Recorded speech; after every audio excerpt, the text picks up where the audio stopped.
Hello everyone. ये तो एक मोस्ट रिक्वेस्टेड वीडियो है आप सबका। आई होप आपका एग्ज़ाम अच्छा गया है। ये पूरी जर्नी जो हमने AIB 19 की साथ में की है यूट्यूब पर कोर्सेज़ के द्वारा, इसमें मैंने हमेशा एक ही चीज़ को ध्यान में रखा है कि अगर मैं स्टूडेंट हूँ एंड मैं अभी ये एग्ज़ाम की तैयारी कर रही हूँ, तो मुझे क्या प्रॉब्लम्स होगा, मुझे अब क्या करना पड़ेगा, उस नज़रिए से ही मैंने आपको हमेशा गाइड किया है। तो आज जैसे ही मैंने AIB 19 का पेपर देखा, तो I had to first as a student मुझे बैठकर बैराक्स के साथ क्वेश्चंस के आंसर्स निकालें, ताकि मैं एक्चुअल में समझ पाऊँ कि जो भी टिप्स मैं आपको बता रही हूँ वो टिप्स आप अप्लाई करके जब एग्जाम हॉल में बैठेंगे तो आपको कौन से कंफ्यूजन्स हो सकते हैं इस पेपर में, ये बेहतर समझने के लिए मैंने वो किया। तो चलिए आप डिस्कस करते हैं AIB 19 का सेट ए का पेपर विथ सॉल्यूशंस। एंड इसी के दौरान मैं आपको अपना एनालिसिस भी बताऊंगी, इसी क्वेश्चंस को डिस्कस करते करते। अगर आप शॉर्ट एनालिसिस वीडियो देखना चाहते हैं वो ऑलरेडी है, यहाँ पे लिंक हो जाएगा, आप वो देख लेना। ठीक है, चलिए फर्स्ट क्वेश्चन मैं सेट ए का कर रही हूँ, मैं फिर से रिपीट कर रही हूँ, आप उस हिसाब से मैच कर लेना। In which case was a registered society held to be an authority for the purposes of Article 12? Set ए वाले का स्टार्टिंग कॉन्स्टिट्यूशन से स्टार्ट हुआ एंड इमीडिएटली फर्स्ट क्वेश्चन जो है वो आर्टिकल 12 के अंदर अदर अथॉरिटीज में रजिस्टर्ड सोसाइटी आते हैं करके किस केस लॉ में बताया ये है। इसका आंसर है option B, Ajay Hasia versus Khalid Mujib. ये ना केस लॉ से स्टार्ट हुआ, बट पूरे पेपर में एक्चुअली 3 केस लॉज हैं, 2 कॉन्स्टिट्यूशन और एक PIL का। तो टोटल आपके पेपर में 2 to 3 से ज्यादा केस लॉज तो है ही नहीं। चलो next, in which case did the supreme court of India held that fundamental rights cannot be waived? Answer इसका है बशेश्वर नाथ वर्सेस इनकम टैक्स। इसमें डॉक्ट्रीन ऑफ वेवर जो हम आर्टिकल 13 में पढ़ते हैं वो उसको क्लब किया है केस लॉ के साथ। तो डॉक्ट्रीन को भी पूछ लिया और उस डॉक्ट्रीन के रिलेटेड केस लॉ को भी एक ही क्वेश्चन में पूछ। अब ये सब तो ऑलरेडी कोर्स में पढ़ाया था, आर्टिकल 12 आर्टिकल 13 के केस लॉज। इसीलिए मैं कहती थी कि आप ना बहुत ज़्यादा केस लॉज पे इतना चिंता मत करो। जो 4-5 सब्जेक्ट हैं जो इम्पॉर्टेंट है, जिसमें 1-2 पेज का PDF दिया है, उतना ही पढ़ ले, वो काफ़ी है। क्योंकि बाकी हम वैसे भी गेस भी नहीं कर सकते एंड आजकल के एग्जाम पैटर्न में केस लॉज पे उतना फोकस नहीं हो रहा है। चलिए नेक्स्ट, हाँ ये तो इजी क्वेश्चन है। By which constitutional amendment was clause 4B inserted into article 16? ये तो सबसे आसान क्वेश्चन है, आपको बस कॉन्स्टिट्यूशन का बैराक्ट ही उठाना है, उसमें आर्टिकल 16 खोलना है, उसमें 4B ओपन करना है, उसका फुट नोट चेक करना है, आपको आंसर मिलेगा 81st अमेंडमेंट एक्ट, आपको आंसर मिलेगा 81 होना चाहिए, option A. Next, which of the following statement is correct about 106th constitutional amendment act? ये थोड़ा ध्यान से सुने, ये मैं बात कर रही हूँ 106 क्योंकि इसका मैंने कहीं और गलत की भी देखा है, मैं बता। ये 106 में ना 238 कैपिटल ए इंट्रोड्यूस नहीं हुआ है, 239 के बारे में ये वाला 106 में बात होती है। तो ऑप्शन स्टेटमेंट 1 गलत स्टेटमेंट। फिर इसमें 338 के बारे में कोई बात होती ही नहीं है, इसमें जो रेलेवेंट आर्टिकल है वो है 330 कैपिटल ए। तो ये स्टेटमेंट 2 भी ना गलत है, पर स्टेटमेंट 3 एंड 4 इस क्वेश्चन में सही है। क्या है वो? ये बात करती है विमेन रिजर्वेशन के बारे में। आर्टिकल 334 कैपिटल ए ऐड हुआ है गिविंग विमेन रिजर्वेशन, इसमें पार्लियामेंट में वुमेन को रिजर्वेशन मिलेगा और ये मिलेगा फर्स्ट सेंसस के बाद, यानी 2023 के बाद जो भी फर्स्ट सेंसस होगा तब से लागू होगा। एंड ये जो विमेन को रिजर्वेशन मिलेगी वो 15 इयर्स के पीरियड के लिए मिलेगी। ठीक है, ये क्लियर कर दिया उन्होंने। अब यहाँ पे अगर आप ऑप्शंस देखते हैं ना, 3 and 4 आर करेक्ट करके कोई ऑप्शन है ही नहीं। मेरे हिसाब से आंसर होना चाहिए था only 3 and 4 are correct. But ऐसा तो ऑप्शन यहाँ पे है नहीं। एंड अगर आप बैराक से चेक करते हैं ये वाले आर्टिकल 239 कैपिटल ए 338 चेक करते हैं, आपको खुद पता चल जाएगा कि स्टेटमेंट 1 स्टेटमेंट 2 गलत है। तो ये क्वेश्चन नंबर 4 मेरे हिसाब से सेट ए का गलत है एंड इसके आपको मार्क्स मिल जाने चाहिए। देखते हैं अब जब AIB का प्रोविजनल आंसर की आता है तो क्या निकल के आता है। चलिए नेक्स्ट, ये है क्वेश्चन नंबर 5। थोड़ा ऊपर का हिस्सा कट गया है बट कोई नहीं, मेन क्वेश्चन तो यही है। अब ऐसे क्वेश्चंस अनएक्सपेक्टेड थे, पहली बार हम देख रहे हैं AIB के हिस्ट्री में ऐसे लंबे लंबे क्वेश्चंस पूछ रहे हैं, एप्लीकेशन बेस्ड क्वेश्चंस पूछ रहे हैं। क्वेश्चन में पूछ रहे हैं 3 सेक्शन उन्होंने दे दिया एक लॉ का, जिसमें सेक्शन 3 और सेक्शन 6 तो ठीक है, उसमें कुछ डिस्क्रिमिनेशन नहीं है, पर सेक्शन 10 में जो उन्होंने रूल बनाया वो डिस्क्रिमिनेटरी है करके चैलेंज भी हो गया आर्टिकल 21 के अंदर। तो कोर्ट ने क्या कहा, चैलेंज के बाद सेक्शन 3 एंड सेक्शन 6 को अपहेल्ड कर दिया एंड जो सेक्शन 10 है सेम लॉ के सेक्शन 10 को उन्होंने खारिज कर दिया, अनकॉन्स्टिट्यूशनल बोल दिया। तो अब क्वेश्चन है कि यहाँ पर कौन सा डॉक्ट्रीन अप्लाई किया है कोर्ट ने। आंसर है डॉक्ट्रीन ऑफ सेवरेबिलिटी। जो हिस्सा खराब है उस वाले हिस्से का एप्पल को आप काट दो, वो हो जाता है डॉक्ट्रीन ऑफ सेवरेबिलिटी। इसको याद करने के लिए मैंने बताया था, जैसे एप्पल में जो सीड्स होते हैं ना, आप अच्छे से वो सीड्स हटा के बाकी का एप्पल यूज कर सकते हो, पर बनाना में ऐसा नहीं होता है। तो ये जो सेवरेबिलिटी डॉक्ट्रीन है वो ये कहता है कि जो हिस्सा खराब है, लॉ का जो भी हिस्सा खराब है उसको हटा के जो बच जाता है, जो अच्छा है, जो यूजफुल है, उसको रखो। तो यहाँ पे वही हुआ, क्वेश्चन में वही बता रहे हैं, section 3 is good, section 6 is good, section 10 is the problematic one. तो सेक्शन 10 को हटा दो, सेक्शन 10 को अनकॉन्स्टिट्यूशनल बना दो। So answer here is doctrine of severability, this is correct. Next question 6, ये एक्चुअली डायरेक्ट बैराक क्वेश्चन है। Reports of controller and auditor general, जिसको हम कैग बोलते हैं, controller and auditor general of India relating to accounts of state shall be submitted to dash. To find the answer constitution के index में जाना होगा। Index में आपको देखना पड़ेगा कंट्रोलर एंड ऑडिटर जनरल के बारे में कहाँ बात होती है, ठीक है।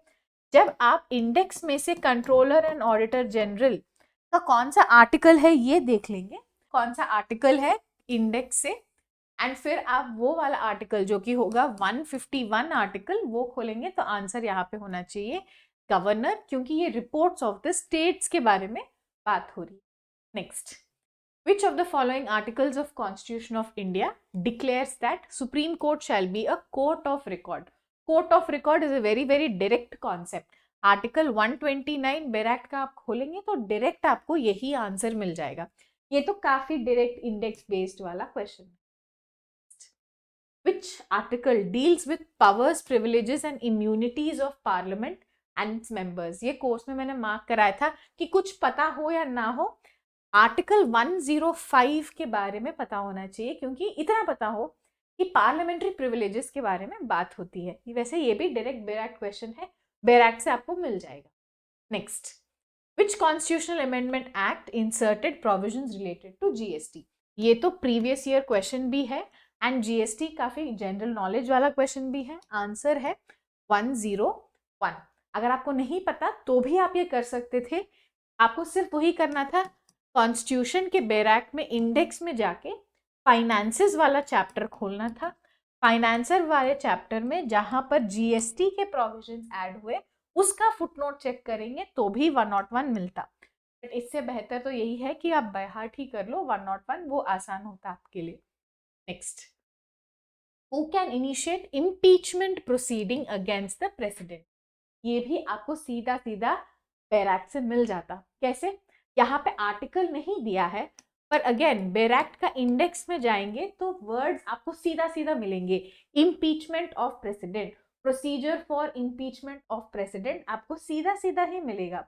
ये कहाँ मिलेगा? 61, आर्टिकल 61। अभी भी अगर आपको नहीं आया था एग्जाम में तो अभी भी आप सीख सकते हो, इसलिए मैं बता रही हूँ। आर्टिकल 61 में सीधा सीधा होगा procedure for impeachment of the president and answer होगा either house of parliament. Okay, Bharatiya Nyaya Sanhita considers force to be criminal force. मैं इतना तंग हो गई थी, क्रिमिनल फोर्स के इतने एग्जाम्पल्स मैंने आप सबको बताया था। पर्दा है, पर्दे को हटाया, एक कुत्ता है, कुत्ते को फेंक दिया, ये सब क्या होता है? Criminal force. वो आईपीसी में पढ़ा था, पर कॉन्सेप्ट में तो कोई चेंज नहीं है, वही है बीएनएस में भी, है कि नहीं? तो आंसर यहाँ पर क्या है? क्रिमिनल फोर्स तब होता है जब किसी के कंसेंट के बिना, वो महिला के कंसेंट के बिना आपने पर्दा उठाया, इस चीज के लिए, उनमें थोड़ा सा भय क्रिएट करने के लिए, उनको अनॉय करने के लिए आपने की। तो आंसर यहाँ पर है ऑप्शन सी। क्रिमिनल फोर्स के लिए इंजरी, मतलब इंजरी कॉज करना है, कुछ फियर रख करना है लोगों में, अनॉय करना है उनको, तब जाके वो क्रिमिनल फोर्स बनेगा। Next, according to Bharatiya Nyaya Sanhita, what is the maximum fine for making और using a document that resembles currency note और bank note under section 182 sub clause 1। जितने भी लोग थोड़े से न्यू लॉस को लेकर डरे हुए थे, आप देख ही रहे हो ना, काफी सिंपल क्वेश्चंस आए हैं इस बार। आपको क्या करना था? भारतीय न्याय संहिता ओपन करना है, उसका सेक्शन 182 सब क्लॉज 1 में जाना है। जैसे ही आप ये करोगे, वहां पे ही लिखा मिलेगा, उसी 182 सब क्लॉज 1 का आपको मिलेगा कितना? 3000 रुपीज आपको मैक्सिमम फाइन लिखा हुआ रहेगा। चलिए, ये भी डायरेक्ट क्वेश्चन ही था। Next, according to provisions of Bharatiya Nyaya Samhita, the right of private defense of property extends to the voluntary causing of death or any other harm to the wrongdoer in which of the following cases।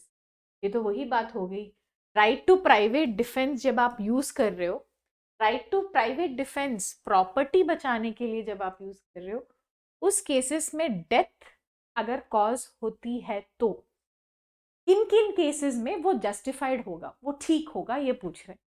जब robbery हो रहा है, हाँ, या फिर house breaking after sunset हो रहा है, यस।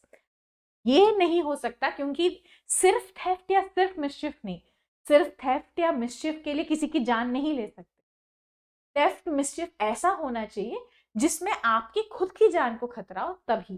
तो आंसर यहाँ पर ऑप्शन 3 नहीं हो सकता, 1 and 2 ओनली। तो answer is option C according to me. Okay, next.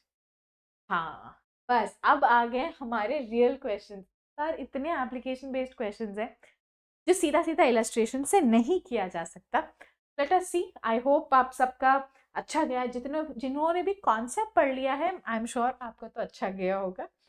चलिए, राजेश इन अ हीटेड आर्ग्यूमेंट विद सुनील, दो लोग हैं, राजेश, सुनील। राजेश ने सुनील को मारा with a heavy rod. The blow fractures Sunil's arm. Sunil का जो आर्म है उसका फ्रैक्चर हो गया। जैसे ही फ्रैक्चर हो जाता है, इसका मतलब है वो ग्रीवियस हर्ट बन ही गया। फ्रैक्चर है, हम अपना हर रोज का जीवन, मतलब रेगुलर लाइफ नहीं जी पा रहे, मतलब that is grievous hurt. So which of the following offences have been committed? इसका आंसर ऑप्शन बी है, voluntary causing grievous hurt under 325। क्योंकि ये जो आर्ग्यूमेंट में उन्होंने हेवी रॉड का इस्तेमाल किया। Heavy rod is a dangerous instrument. तो डेंजरस ऑब्जेक्ट के साथ जब आप ग्रीवियस हर्ट करते हो तो वो 325 आईपीसी में आ जाएगा। तो इसीलिए क्वेश्चन 14 का आंसर है। इसी क्वेश्चन में ये ऑप्शन डी को लेकर भी थोड़ा सा डाउट है, मुझे पता है लोगों के मन में, बट यहाँ पे ना कोई इंटेंशन नहीं है, तो इसलिए कल्पेबल होमिसाइड, किसी भी तरीके का इंटेंशन नहीं है, तो कल्पेबल होमिसाइड होने के चांसेस कम है। पर कुछ लोग, मुझे शायद ऐसा लगता है, वो ये कहेंगे कि सेक्शन 308 आईपीसी का अगर आप इलस्ट्रेशन पढ़ते हैं, उसमें इलस्ट्रेशन इस इलस्ट्रेशन के साथ हल्का सा मैच होता है, तो इसीलिए हो सकता है कि चांस है आप कहें डी भी हो सकता है, आर्ग्यू करने वाले हो सकते हैं, but I think the official answer key will be B. B most closest answer हो सकता है। Next, Amit intending to cause the death of Vijay. दो लोग हैं, अमित और विजय। अमित चाहता है कि विजय मरे, intending to cause the death of V, attacks him with a knife. किसके साथ? नाइफ के साथ ही किया। Vijay sustain severe injuries and dies. अब विजय फाइनली मर ही गया, डेथ तो हो ही गया on the spot. The investigation reveals that Amit acted with knowledge that his intentions were likely to cause death. However, there is no evidence of premeditation or intent to murder. Actually ना, ये इस question में मुश्किल चीज ये नहीं है कि आंसर क्या है, मुश्किल चीज ये है कि इतना बड़ा क्वेश्चन में से राइट वर्ड जो हमारे लिए रेलेवेंट है उसको कैसे पकड़े, वो ज्यादा इंपॉर्टेंट है। जैसे ये पूरे क्वेश्चन में जो हिंट आपको पकड़ना चाहिए वो है there is no evidence of premeditation और इंटेंट टू मर्डर विजय। ये हो जाता है आपका सबसे इंपॉर्टेंट क्लू, क्योंकि अगर कोई प्रीमेडिटेशन नहीं है, intent to kill Vijay, specific intention to kill that person, अगर वो एस्टैब्लिश नहीं हो पाता है, एविडेंस उस चीज का नहीं मिल पाता है, तो आपका मर्डर नहीं होगा, वो हो जाएगा कल्पेबल होमिसाइड अंडर 304। यही है इंपॉर्टेंट चीज जो मैंने लगभग कोर्स में ना 35 मिनट्स का पढ़ाया था, या even more than that. And लोग कह रहे थे कि मैम नहीं आप इतना मत पढ़ाओ, हम इतना नहीं पढ़ सकते, इतना टाइम नहीं है। पर आप खुद देखिए ना क्वेश्चंस किस तरफ बदल गए हैं, पहले की तरह क्वेश्चंस नहीं आ रहे हैं आजकल, questions have changed. So answer here is option B. 16 question फिर से एक एप्लीकेशन बेस्ड क्वेश्चन है। अमित एंड राय AR 2 है।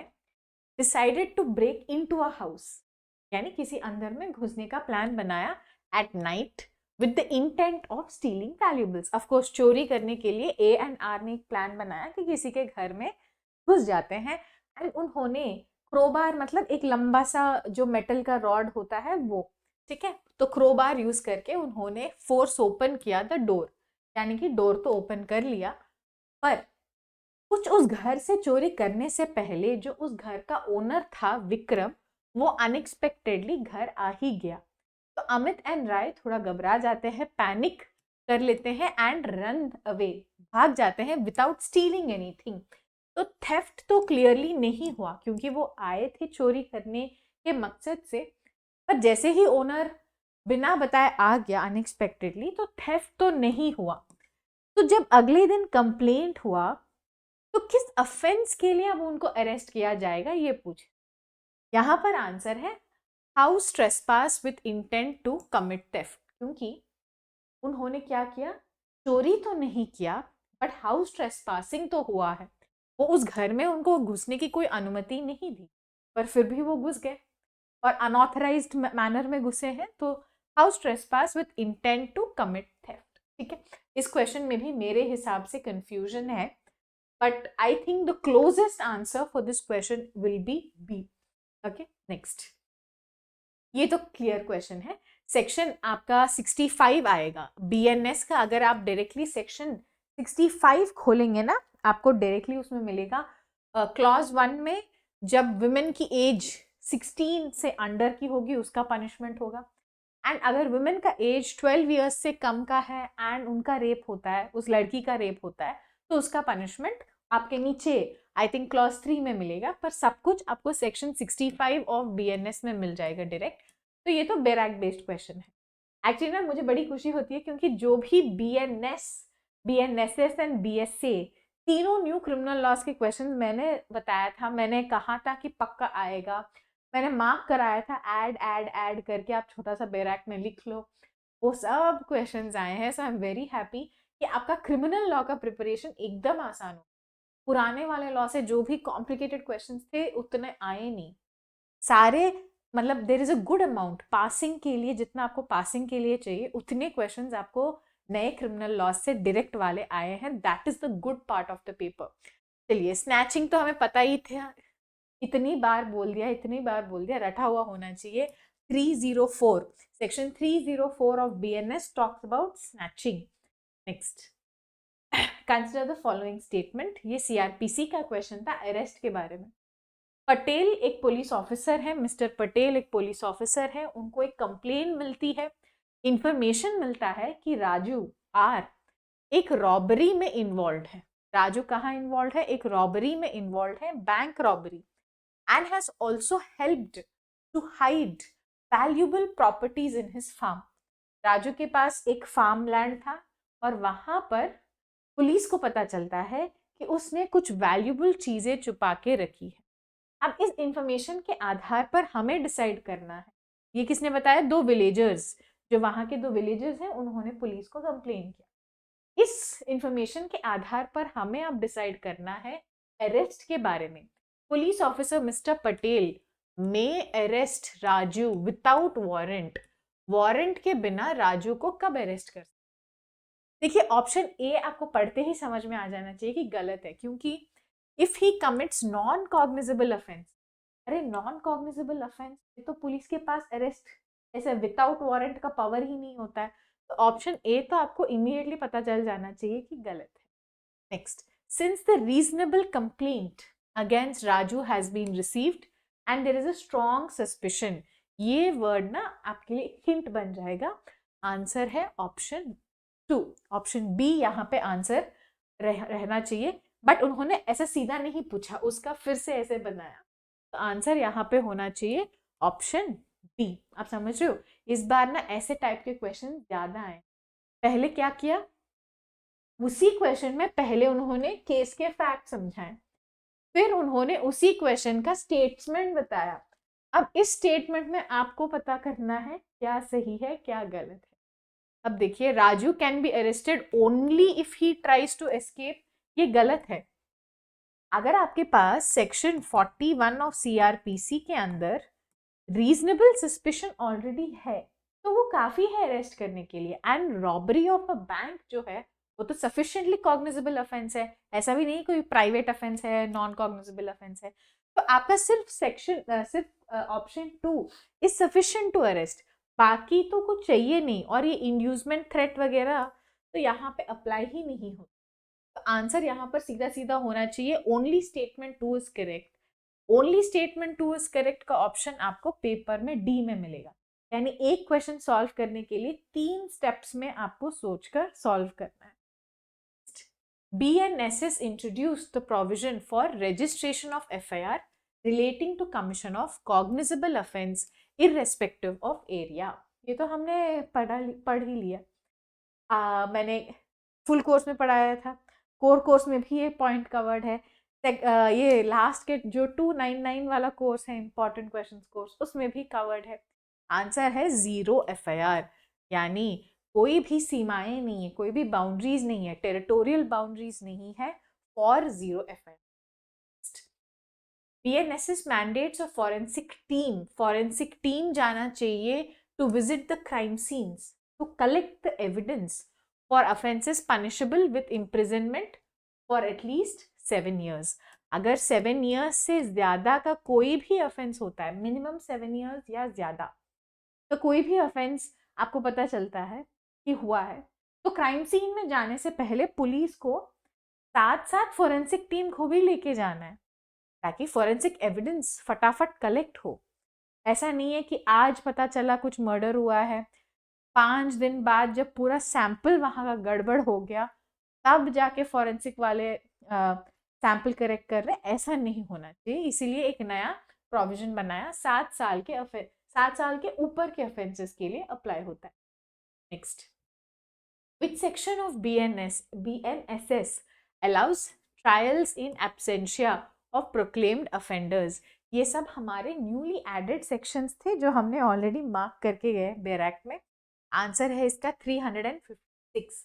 जो प्रोक्लेम्ड ऑफेंडर है यानी उद्घोषित अपराधी जो है, जो हमें पता ही नहीं है कहाँ है, उसके आने के इंतजार में हम पूरा ट्रायल को वेटिंग पे नहीं लगा सकते। वो वाला नया ऑप्शन लाए हैं 356 में। नेक्स्ट, अंडर सेक्शन ऑफ, यानी कि under which section of BNSS facilitates trials and proceedings to be held in electronic mode.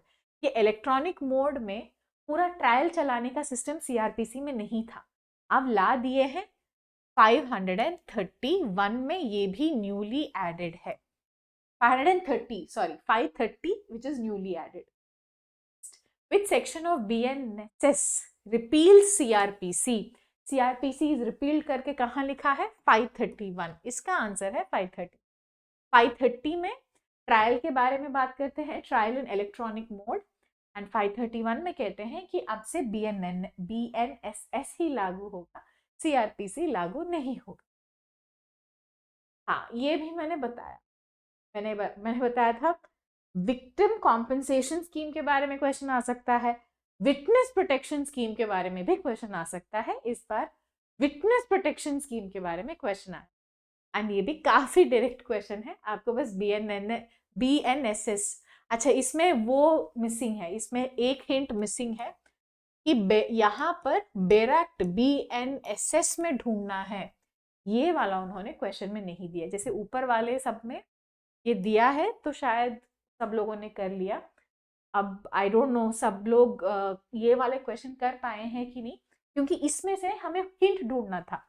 Witness protection scheme ये हमारा हिंट था, ये हिंट से हमें एकदम से याद हो जाना चाहिए था कि ये BNSS की बात हो रही है। 25 का आंसर आपका आएगा 398। Next, which section of BNSS mandates the appointment of a designated police officer in each district? हर डिस्ट्रिक्ट में एक अपॉइंटेड पुलिस ऑफिसर होगा जो क्या करेगा? To provide information about arrested individuals, कौन कौन अरेस्ट हुआ है इसका इंफॉर्मेशन पब्लिक, जनरल पब्लिक को देने के लिए एक ऑफिसर को अपॉइंट करेंगे, एक ऑफिसर को डेजिग्नेट करेंगे। ये कहाँ लिखा है? 26 का आंसर होगा सेक्शन 37 ऑफ BNSS। रियली आप लक में हैं, क्योंकि सारे क्वेश्चंस जो BNSS से आए हैं काफी डायरेक्ट है, वरना आपका CRPC से लास्ट टाइम याद है मुश्किल क्वेश्चंस आए थे, इस बार BNSS से इजी क्वेश्चंस ही आए हैं।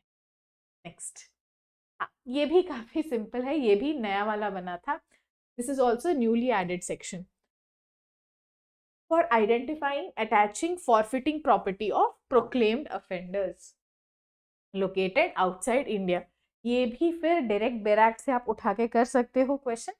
Section 86 of BNSS. Next, which section of BNSS replaces restrictions on the adjournment of trials, ensuring the expeditious resolution of cases? वैसे अगर आप देखें तो पूरा BNSS में एक मकसद था डिले को रिड्यूस करना, टाइमलाइंस लेके आना, ताकि पूरा सिस्टम पे प्रेशर बनाए रखे। तो उसी के हिसाब से उन्होंने एडजर्नमेंट्स पर भी रोक लगा दी है। ये कहाँ लिखा है? ये आपको मिलेगा 346 में। ये थोड़ा सा आई थिंक आपको शायद मुश्किल लगा होगा बैरक्ट में, क्योंकि ये परफेक्टली बैरक्ट से मैच नहीं होता। बैरक्ट के इंडेक्स में आइडेंटिफाई करके फिर बैरक्ट के अंदर जाके कंफर्म भी करना पड़ता है ये वाला क्वेश्चन। 346। नेक्स्ट, हाँ अब हम आ गए हैं CPC पे। I think a suit is pending in district court A, but one of the parties, Meera, requests its transfer to district court B, claiming that the judge in court A is biased. तो एक case already चल रहा है जिसमें मीरा करके एक party है।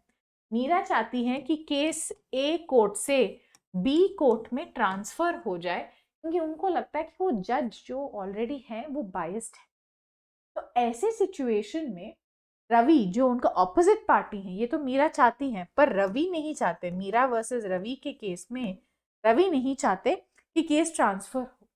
तो कौन सा कोर्ट डिसाइड करेगा ये पूछ रहे हैं। यहाँ पर आंसर होता है हाई कोर्ट या डिस्ट्रिक्ट कोर्ट, ऑप्शन बी। क्यों? क्योंकि अगर ये दोनों कोर्ट एक ही स्टेट के अंदर है तो हाई कोर्ट के पास ट्रांसफर का पावर होता है। पर अगर ऐसा सिचुएशन है कि ए कोर्ट मान लेते हैं दिल्ली में है एंड बी वाला कोर्ट हरियाणा में है, तो inter state transfer of cases का पावर सिर्फ सुप्रीम कोर्ट के पास होता है। तो इसीलिए आंसर यहाँ पर है हाई कोर्ट या सुप्रीम कोर्ट, क्योंकि हमें इस केस के फैक्ट्स में नहीं पता कि कोर्ट ए किस स्टेट में है एंड कोर्ट बी कौन से स्टेट में है। Next, Maya files a suit in court A for the recovery of a sum of money from neighbour Neha. Okay, Maya Neha दो लोग हैं, ठीक है, एंड पैसे नहीं मिले हैं माया को, इसीलिए वो कोर्ट गई है, Maya and Neha. During the proceedings Neha request that a third party Seema be added to the suit as Seema is allegedly liable for debt। तो अब ये नेहा कह रही है प्लीज आप सीमा को भी ऐड करें, क्योंकि उनके हिसाब से सीमा के साथ भी एक सेटलमेंट करना है, जो पैसे की लेन देन के बारे में बात हो रही है उसमें सीमा भी इन्वॉल्व है करके नेहा बोल रही है। अब कोर्ट ने क्या कहा, court a then reviews the application and decides that Seema should be indeed included as a defendant। Court ने डिसाइड किया कि हाँ बात तो सही है, सीमा को भी जोड़ दो इस केस में करके कोर्ट ने डिसाइड किया। तो आंसर क्या है, यहाँ पे पार्टीज का जॉइंडर हो रहा है। अगर आप ऑप्शंस देखें तो ये काफी क्लियर है, इसमें ना समन्स के बारे में बात हो रही है, इसमें अमेंडमेंट ऑफ प्लीडिंग्स के बारे में कोई बात नहीं हो रही है, प्लीडिंग्स के बारे में कोई बात नहीं है, प्लेंट को कोई रिजेक्ट नहीं कर रहे हैं, यहाँ पे पार्टीज का एडिशन हो रहा है, तो जॉइंडर ऑफ पार्टीज आपका। नेक्स्ट, अरे इस बार ना सीपीसी से भी काफी इजी क्वेश्चंस ही आए हैं। देखो, BNSS, BSA, BNS and CPC, हम एक्चुअली कह सकते हैं कि इनमें से at least 50 to 55% of the questions आपके फेवर में आए हैं, वरना सीपीसी से भी चाहे तो वो बहुत ज्यादा मुश्किल क्वेश्चंस पूछ सकते हैं, बट नहीं पूछे। मुझे ऐसे लग ही रहा था, इसलिए मैंने काफी लोगों को मना भी करा है कि टाइम नहीं है तो एग्जीक्यूशन भी पूरा छोड़ देना, एग्जीक्यूशन भी मत पढ़ना। मैंने तो ऑर्डर्स छोड़ ही दिया है, एंड मोमेंट पे आके मैंने बोला कि कोई जरूरत नहीं है। इस बार देखना इस पर इतना फोकस होगा ही नहीं, क्योंकि पूरा फोकस इस बार क्रिमिनल लॉ पे हो रहा था, तो इसीलिए मैंने आखिरी के टाइम पे कोई भी सीपीसी के वीडियोस रिवीजन के लिए भी नहीं बनाए, की जरूरत ही नहीं थी। बेसिक वाले क्वेश्चंस ही आएंगे सीपीसी से इस बार के लिए, ठीक है। नेक्स्ट, ये तो था appeal from original decrease, very very direct question, section 96। Next, हाँ इस क्वेश्चन में थोड़ा सा लोगों को डाउट है मेरे हिसाब से इसका, क्योंकि क्वेश्चन में पूछ रहे हैं maximum time limit for filing a written statement. Maximum time limit होता है 90 डेज, पहले आपको 30 दिन मिलते हैं, फिर एक्सटेंशन मिल सकता है 60 दिन का, टोटल आपका हो जाता है 90 डेज मैक्सिमम। ओके, अगर आपका एक कमर्शियल कोर्ट में केस चल रहा है, कमर्शियल कोर्ट में चलता है, सीसी लिख देती हूँ in short, commercial courts, then you have 120 days, that is a special case। but generally if you are asking CPC के हिसाब से आप बताओ कि मैक्सिमम लिमिट क्या होता है, सीपीसी के हिसाब से हम कहते हैं 30 + 60, 30 डेज का ओरिजिनल होता है from the date of summons, 30 days में रिटन स्टेटमेंट फाइल नहीं हुआ तो आप +60 कर लो, मैक्सिमम 90 डेज मिलता है करके। तो आंसर इसीलिए मेरे हिसाब से 32 का होना चाहिए, 90 days. Next, which section of CPC provides exemption to President of India and governors of state from personal appearance? अरे ये तो वो हमें पता ही है, VIP, VVIPs, इन सब को सिविल केसेस के लिए कोर्ट में फिजिकली जाने की जरूरत नहीं है, उनको एग्जेम्पशन मिल जाता है। ये कहाँ लिखा है, ये तो काफी डायरेक्ट क्वेश्चन है, option B, section 133। What is the term used for a court's power to transfer a case from one court to another court under CPC? क्या बोलते हैं, transfer of suits, res judicata नहीं है, reference नहीं है, review नहीं है, transfer of suits ही हो सकता है, कुछ और हो ही नहीं सकता। हाँ ये तो मतलब बोल बोल के थक चुकी हूँ, ये वाला और नेक्स्ट वाला क्वेश्चन, समरी सूट्स कहाँ आएगा, 37, order 37 summary suits, very practical. अभी आप प्रैक्टिस में, आपका क्लियर हो गया मुझे पता है, आप प्रैक्टिस में जाओगे, summary suits are very very helpful in your civil law practice. चलो next, which section of CPC deals with principle of res judicata? ये भी तो आप भी थक ही गए होंगे, इतने बार ये क्वेश्चन कर लिया। Section 11 res judicata. Dash of CPC provides for interpleader suit, ये भी हमने रट रट के गए हैं। आंसर क्या होगा? सेक्शन 88 ना, interpleader suit. Yes, section 88। Which section of CPC provides for payment of compensatory costs? I am sure all the students जो मेरे अंडर पढ़े हैं, जैसे ही उन्होंने CPC, BNSS, BNS, BSc के क्वेश्चंस देखे होंगे, एकदम खुश हो गए होंगे कि मैम आपने जो पढ़ा है वो सब आ गया। आई एम रियली हैप्पी कि ये वाला हिस्सा, हाँ कुछ मुश्किल क्वेश्चंस थे, और एट द सेम टाइम ये वाले सब्जेक्ट से उन्होंने बैलेंस करने के लिए पेपर को यहाँ से इजी क्वेश्चंस भी दिए, तो it's good, it's a good balance that they have maintained. 38 का आंसर है option B, section 35A। Actually इसको सेक्शन 35 कैपिटल ए ऐसा लिखना चाहिए, कोई ब्रैकेट ब्रैकेट कुछ नहीं होता, सेक्शन 35 कैपिटल ए CPC बस। नेक्स्ट, अरे ये तो मेरा फेवरेट क्वेश्चन है, मैंने मॉक टेस्ट में भी दिया और प्रैक्टिस क्वेश्चंस में भी दिया, सब्जेक्ट में भी ये वाला क्वेश्चन पढ़ा दिया, क्योंकि अगर मैं पेपर सेट करती तो भी मैं ये क्वेश्चन इंक्लूड करती। तो क्या कहा question? Which word is inserted in section 22 of BSc that was not present in section 24 of evidence act? Section 24 of evidence act ये कहता था कि अगर आप एक कन्फेशन देते हैं एंड उस कन्फेशन में इंड्यूसमेंट होता है, थ्रेट होता है या प्रॉमिस होता है, एंड उसकी वजह से आप कन्फेशन दे रहे हो, तो वो कन्फेशन को रेलेवेंट नहीं मानते। तो एविडेंस एक्ट में एक वर्ड मिसिंग थी, उसमें कोअर्शन के बारे में बात नहीं होती थी। कोअर्शन यानी जोर जबरदस्ती, कोई दबाव डालना, वो स्पेसिफिक वर्ड इंक्लूडेड नहीं था। तो इसीलिए जब उन्होंने नया कानून बनाया BSc, उसमें कोअर्शन इंक्लूड कर दिया।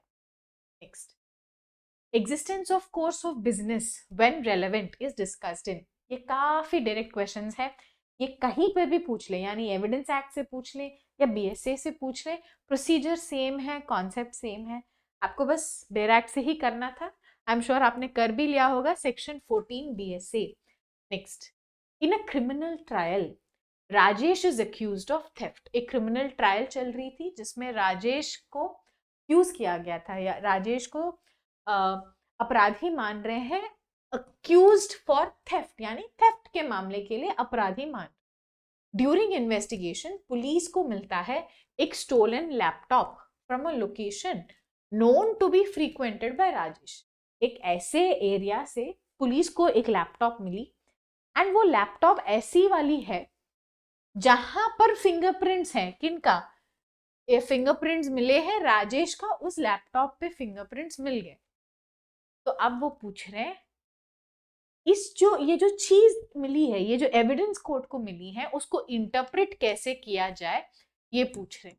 ये एविडेंस एक्ट का थोड़ा सा इंटरप्रिटेशन क्वेश्चन है, वैसे आंसर काफी सिंपल है, पर अगर आपको थोड़ा भी अगर आइडिया नहीं है कि एविडेंस लॉ कैसा चलता है, कैसा काम करता है, थोड़ा सा मुश्किल हो सकता है क्वेश्चन, आई कैन अंडरस्टैंड। इसका आंसर ये होगा कि recovered laptop and fingerprints are circumstantial evidence, इसको हम डायरेक्ट एविडेंस नहीं मानते। अब देखिए, अगर बाय मिस्टेक एक चोरी के फोन पे मेरे फिंगरप्रिंट्स मिल जाते हैं, इसका ये मतलब थोड़ी ना है कि मैंने ही वो चोरी की है। हो सकता है जाने अनजाने में किसी भी तरीके से उस चोरी हुए फोन पे मेरे फिंगरप्रिंट्स आ गए। तो ऐसे ही एक केस यहाँ पर भी हुआ है, तो इसको डायरेक्ट एविडेंस नहीं मानते हैं, इसको सर्कमस्टेंशियल एविडेंस मानते हैं। सिर्फ इसी आधार पर, अगर कोई और एविडेंस नहीं मिलता है, बस एक ही एविडेंस है कि फिंगरप्रिंट्स मिले हैं राजेश के लैपटॉप पर, सिर्फ इसी के आधार पर उनको हम दोषी नहीं ठहरा सकते। यही यहाँ पे लिखा है, ऑप्शन बी है correct answer. Where a document is executed in several parts like printing, lithography or photography, video recording, computer resource as electronic or digital record, the BSA 2023 classifies each part as, the answer है primary evidence। Keyword बताओ क्या है यहाँ पर? executed in several parts, जब भी एक ही document के अलग अलग पार्ट्स बनते हैं, साथ में बनते हैं, साथ में वो सब एग्जीक्यूट होते हैं, उसको हम प्राइमरी एविडेंस मानते हैं। तो कीवर्ड है सेवरल पार्ट्स, तो प्राइमरी एविडेंस, अगर काउंटर पार्ट्स होता है तब वो सेकेंडरी एविडेंस बन जाता है। Next, Which section of BSA provides no court shall require any communication between the ministers and the president to be produced before it? ये भी मैंने स्पेसिफिकली मार्क कराया था क्योंकि ये एक प्रोवाइजो ऐड हुआ है, सेक्शन तो पहले से ही था, बट ये प्रेसिडेंट एंड मिनिस्टर्स का कम्युनिकेशन को लेकर बीएसए में एक स्पेसिफिक प्रोवाइजो ऐड हुआ था। वो कहाँ ऐड हुआ है? सेक्शन 165 का लास्ट लाइन अगर आप चेक करेंगे तो आपको ये वाला आंसर मिलेगा। कहाँ? सेक्शन 165 का लास्ट लाइन। चलिए, ये कौन सा क्वेश्चन कर लिया हमने? 43। चलो next 44 according to section 46 of BSA, when character evidence is relevant in civil cases। Answer इसका BSA एविडेंस दोनों में सेम है। सिविल केसेस में कब रिलेवेंट होगा? कैरेक्टर का रेलेवेंस कब जब होता है? जब it is related to other relevant fact. Otherwise civil cases में किसी का कैरेक्टर के बारे में क्वेश्चन करने की कोई जरूरत नहीं है।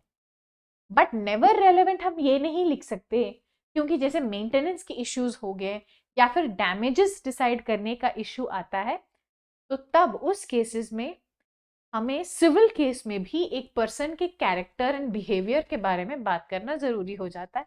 तो आंसर यहाँ पर है ऑप्शन बी। ये तो मैंने 299 वाला कोर्स में भी कराया था ये वाला क्वेश्चन, बिकॉज ये इंपॉर्टेंट है। Next, as per section 78 sub clause 2 of BSA 2023, presumption about the officer signing or certifying a document is। ये भी काफी डायरेक्ट क्वेश्चन है। आपको क्या करना था? क्वेश्चन में हिंट है BSA 2023, फिर हिंट है सेक्शन 78 सब क्लॉज 2। तो ये दोनों हिंट से आपको बैराक खोलना था एंड आपको आंसर मिल जाता दैट। अच्छा, ये ऑप्शन सी है। आई थिंक प्रिंटिंग यहाँ पे टाइपिंग इस मिस्टेक हुई है।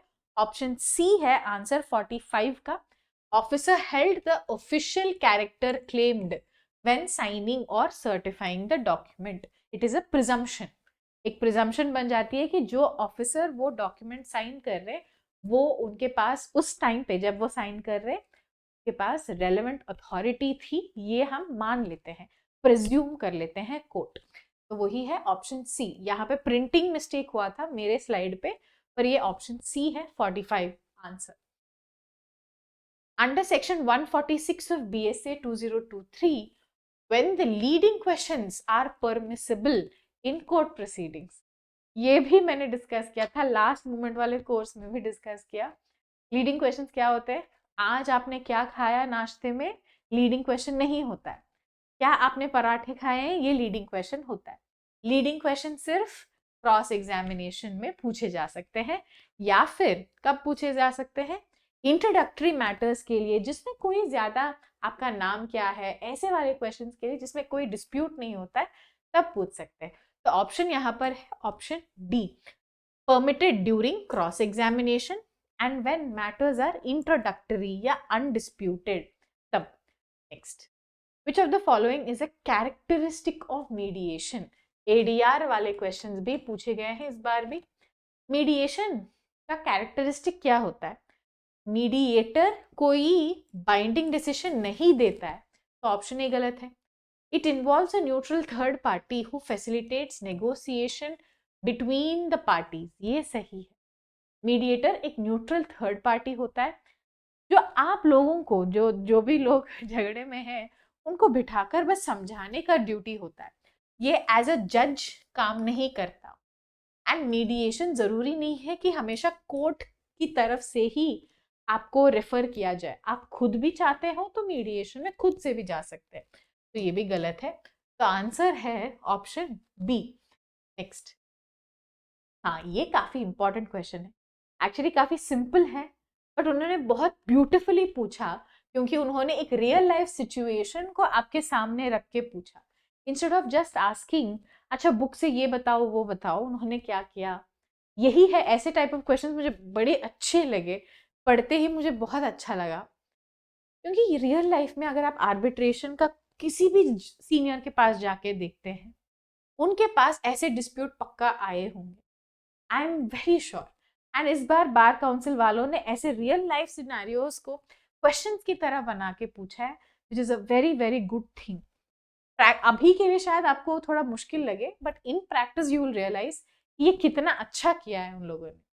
Next, a dispute arises between ABC limited, एक कंपनी है, उनका नाम है ABC limited, and XYZ private limited, ABC XYZ, regarding a contract that both parties have entered into. Agreement includes an arbitration clause. Agreement में लिख के रखे हैं कि arbitration में ही जाएंगे कोई dispute आता है तो, पर parties fail to agree on the appointment of an arbitrator.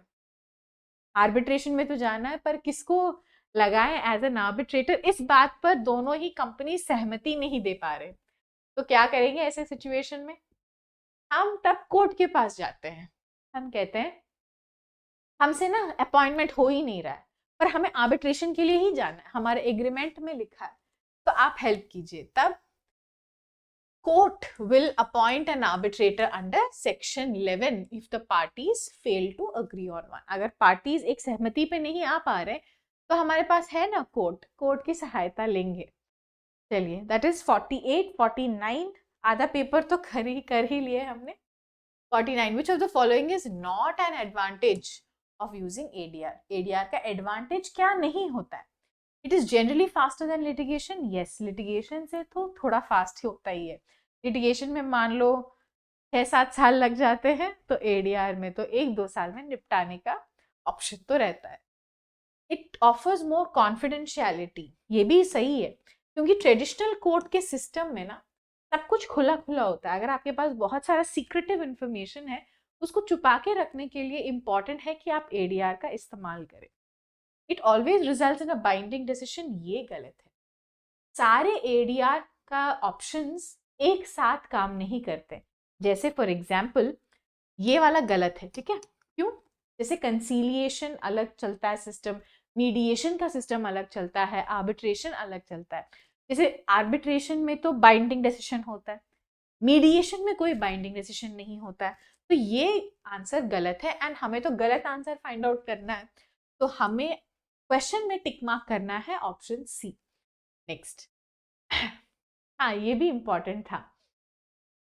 Kiran and Meera, K and M, are involved in an arbitration. ठीक है, किरण और मीरा का एक आर्बिट्रेशन चल रहा था, where Kiran was awarded 10 lakhs as compensation.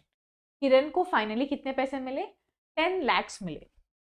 Meera refuses to pay, पर मीरा तो पे करने से मना कर रही है, और arguing that the award was not enforceable because of certain procedural irregularities। ये कह रही है कि आपका जो अवार्ड है, जो आप जीते हैं, उसका तो कोई मायने ही नहीं लगता, क्योंकि प्रोसीजर्स ठीक से फॉलो नहीं हुए हैं, ऐसा करके वो बोल रही है। तो किरण डिसाइड करती है to approach the court to enforce the arbitral award. Of course पैसे लेने हैं, तो अब जीत गए हैं तो कुछ ना कुछ करके पैसे तो लेंगे ही ना। Which of the following provisions of Arbitration Conciliation Act governs the enforcement of an arbitral award? ये क्वेश्चन अगर वो चाहते, मैं एक चीज बताना फिर से चाहती हूँ, जो ऑलरेडी पास हो गए हैं उनके लिए भी मैं बस एक छोटा सा एडवाइस देना चाहती हूँ इस कॉन्टेक्स्ट में। देखिए, ये क्वेश्चन अगर AIB वाले चाहते, बार काउंसिल वाले चाहते, तो वो सिर्फ इतना पूछ सकते थे, पता है, under which section of arbitration conciliation act governs the enforcement of an arbitral award। बस इतना वो पूछ सकते थे, एंड आप सीधा सीधा आंसर लिख देते थे सेक्शन 36, क्योंकि ये डायरेक्ट क्वेश्चन है। Section 36 of arbitration conciliation act deals with enforcement करके आप टिक मार्क करके आ जाते। पर इससे क्या पॉइंट होता? आपको कभी समझ ही नहीं आता कि सेक्शन 36 किन हालातों पे अप्लाई करना होता है। बैरक में है, सेक्शन 36 लिखा है, मैम ने हिंट बताया, दोनों कंपेयर करना है, मैंने कंपेयर करके टिक मार्क लगा के आ गया। पर इसका कॉन्टेक्स्ट क्या है? रियल लाइफ में इसका कुछ यूज होता है ये सेक्शन 36 का? ये देखिए, अब ये क्वेश्चन से क्या हुआ, उन्होंने खुद आपका मतलब आपको समझाने के लिए एक कॉन्टेक्स्ट उन्होंने खुद बना के दिया है कि अच्छा, दो लोग ऐसे हैं, इनका आर्बिट्रेशन खत्म हो गया, ऐसा एक अवार्ड है, अवार्ड में से पैसे मिल नहीं पा रहे हैं लोगों को, उस केस में वो जा रहे हैं एनफोर्स करने के लिए। ताकि आपको समझ में आ जाए कि अच्छा, अगर आपके रियल लाइफ में भी कुछ ऐसा सिचुएशन आता है तो एनफोर्समेंट का ऑप्शन आपको यूज करना चाहिए।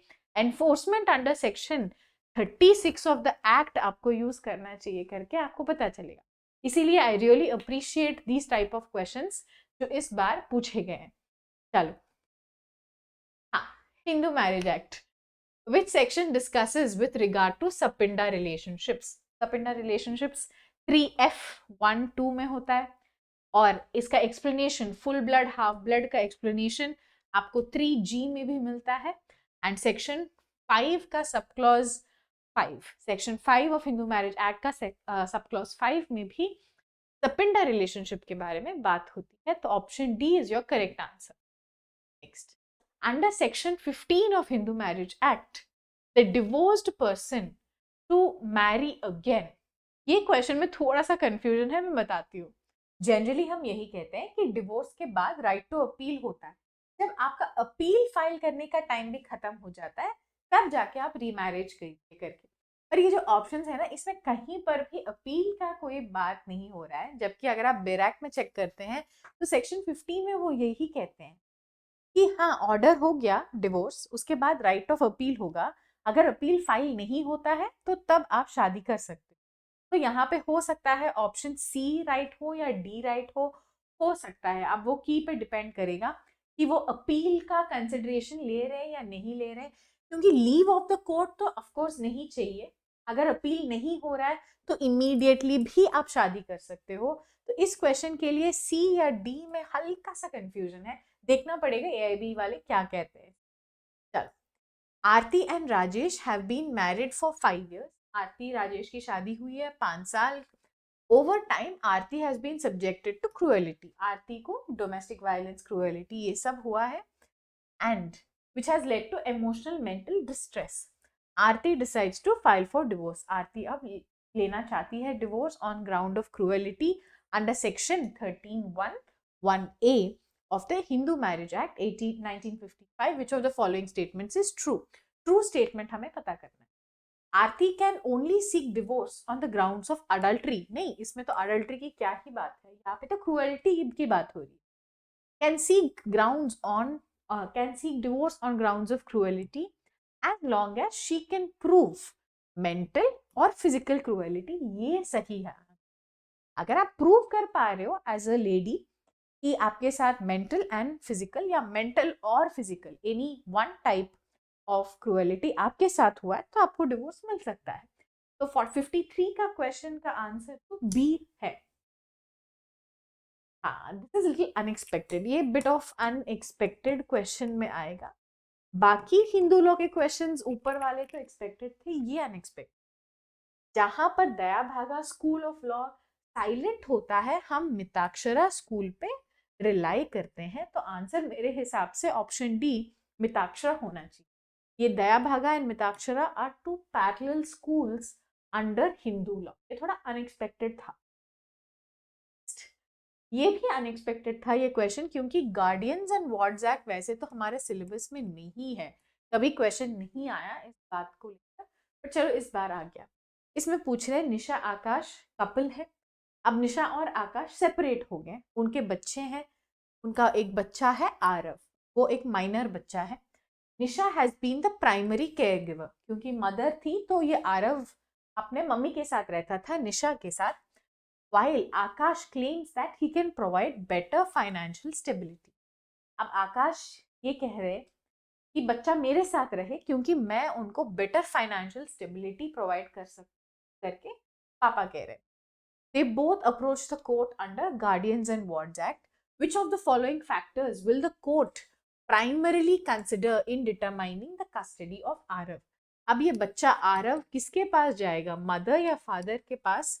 ये डिसाइड करने के लिए इस चीज को देखेंगे, ये पूछ रहे हैं। इसका आंसर होगा वेलफेयर। हमेशा वेलफेयर ऑफ द चाइल्ड को देखते हैं, वेलफेयर प्रिंसिपल बोलते हैं।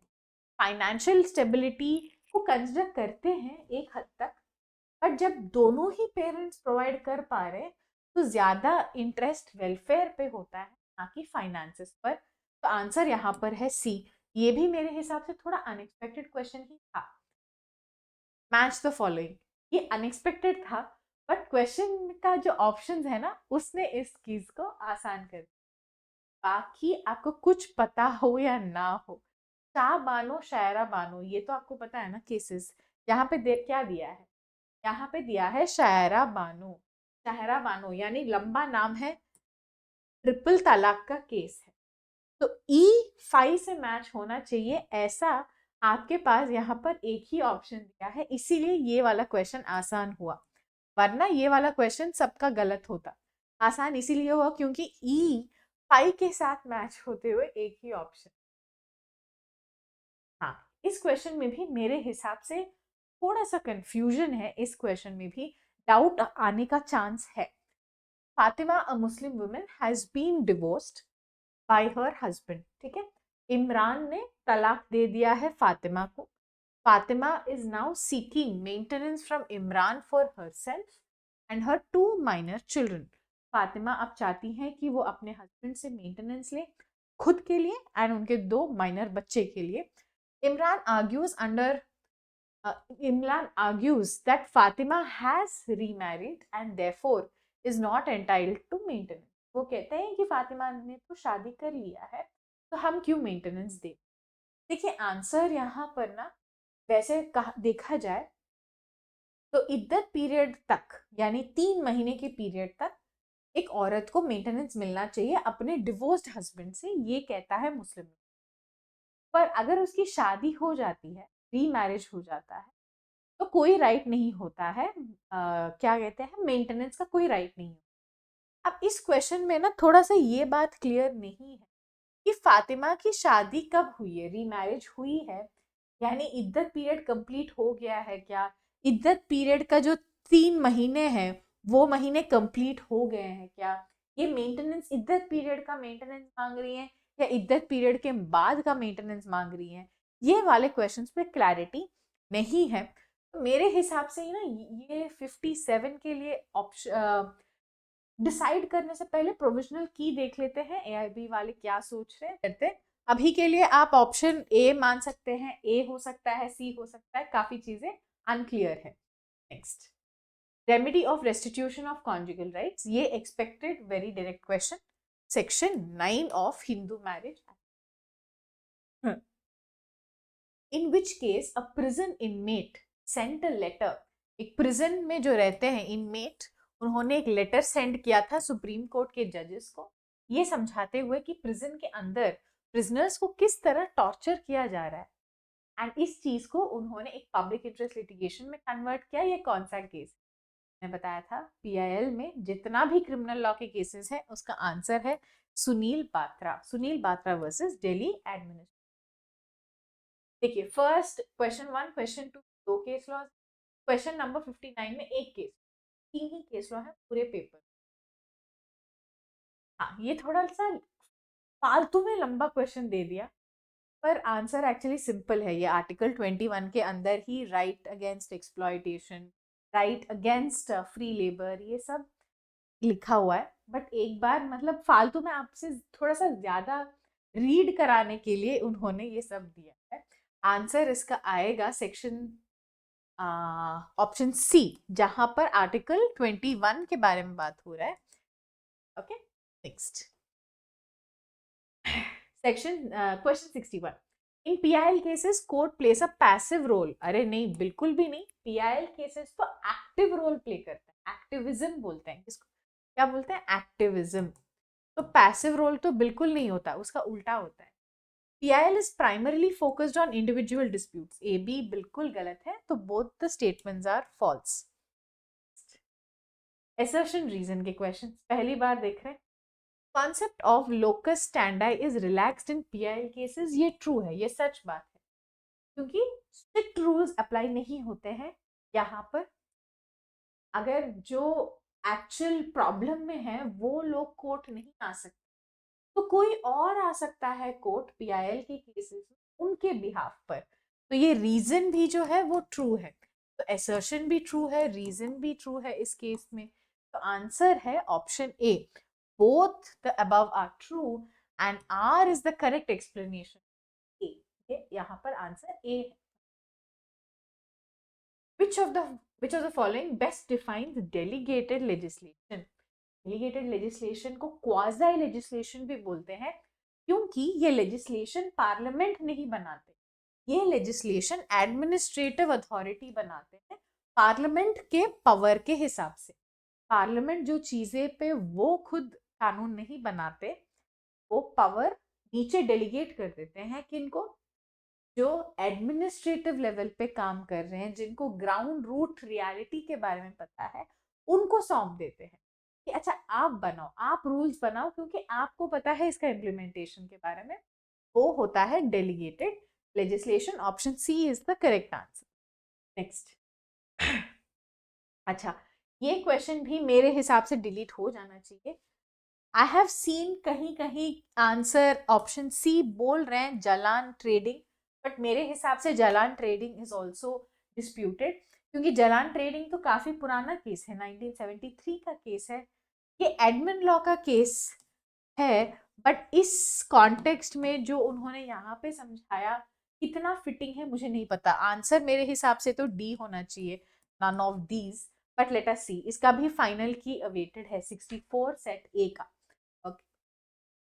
Which of the following is or are not grounds for judicial review of administrative action?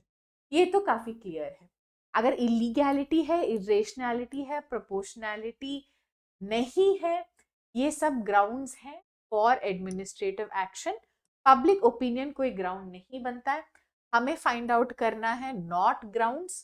तो आंसर यहाँ पर है option B. What does conflict of interest refer to in professional ethics? यहाँ पे स्पेलिंग मिस्टेक है। Professional ethics के context में conflict of interest का मतलब क्या होता है? लॉयर्स में कॉन्फ्लिक्ट ऑफ इंटरेस्ट मतलब मेरा जो पर्सनल इंटरेस्ट है वो मेरा प्रोफेशनल ड्यूटी के खिलाफ है, वो हो गया conflict of interest. Conflict of interest मतलब पर्सनल एंड प्रोफेशनल रिलेशनशिप्स में थोड़े से कॉन्फ्लिक्ट हो रहा है वो। Next, advocate Mr. X was representing a client Mr. Y in a property dispute. During the proceedings, Mr. X accepted a bribe from the opposite party to delay the case. एक case चल रहा था, एक lawyer है advocate x, उन्होंने bribe लिया है and bribe लेकर क्या किया? सिग्निफिकेंट हार्म कॉज किया खुद के क्लाइंट को। Moreover Mr. X failed to inform his client about critical hearing dates. जब उनको एक्चुअल में अपीयर करना था वो बताया ही नहीं क्लाइंट को। तो ये तो clear case of professional misconduct, ये तो बहुत ही clear case of professional misconduct हो गया। तो आंसर यहाँ पे क्या होना चाहिए? This is a violation of rules made by the Bar Council of India for professional ethics. Very very clear answer. The nature of proceedings in the cases of professional misconduct. यहाँ पर I think काफी लोग confuse हो रहे हैं। इसका answer, सही answer मेरे हिसाब से है 2, यानी ओनली 2, ऑप्शन बी होना चाहिए।